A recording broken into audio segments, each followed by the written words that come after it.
Yangi shahrida yangi ijtimoiy xizmat turi kunduzgi qatnov asosida qarab turish xizmati yo'lga qo'yildi.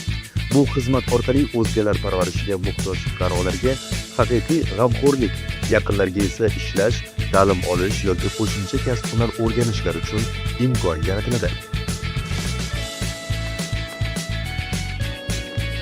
Bu xizmat avvalo kambag'al oilalar reyestri va ijtimoiy himoya yagona reyestriga kiritilgan oilalar uchun mo'ljallangan. Biz bu orqali oiladagi mehnatga layoqatli insonning ishga chiqishiga sharoit yaratmoqdamiz. Hozirda 9 nafar fuqaroga xizmat ko'rsatilmoqda.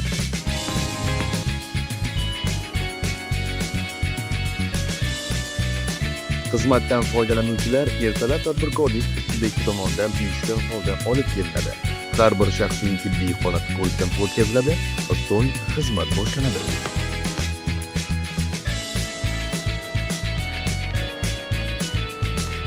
Sog'liq hayot kunduzgi parvarish maskanimizda har bir kunimiz reja asosida o'tkaziladi.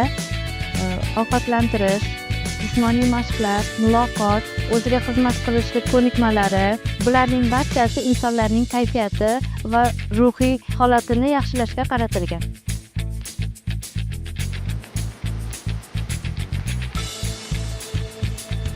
Bu yerga kelganimizga mana bir oydan oshdi.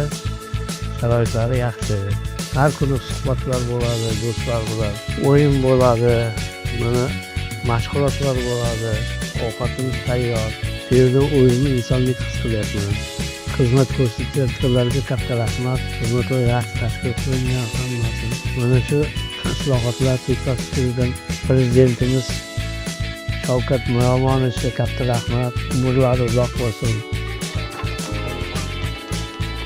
Asosiy bizning maqsadimiz o'zlariga xizmat qilishni o'rgatish. Bo'lganligi uchun hammasini do'stlarimizni yaratganmiz. Bu misol uchun oshxonani tanlamoqchi bo'lsa, biz bilan birgalikda xohlasalar salat tayyorlashadi yoki bo'lmasa tushliklarni birga tayyorlashga yordamlashadi. Xohlasalar massaj olmoqchi bo'lsalar, olishadi. Mana shunday. Agar o'yin o'ynamoqchi bo'lsa, shashka, shaxmat o'yinlarini o'ynamoqchi bo'lsa, shunday tarzda tanlagan holda ularga individual kun tartibini belgilaymiz. Ular o'sha kirib ketayotganlarida xonalariga olib kirib ketishadi. Bugun qaysi mashg'ulot bilan band bo'lmoqchisiz deb so'rab, shu tarzda kun tartiblarini belgilab, kun davomida mashg'ulotlarni bajarib, kayfiyatlarini ko'tarishga harakat qilamiz. Bir insonga bo'lgan g'amxo'rlik butun oilaning og'irini yengil qiladi. Qolaversa, bu xizmat nafaqat kuni bilan qarab turishni, balki shaxsning faolroq hayot kechirishiga turtki bo'lishi bilan ham ahamiyatli. Yangirdagi ushbu tashabbus esa buning yorqin namunasi.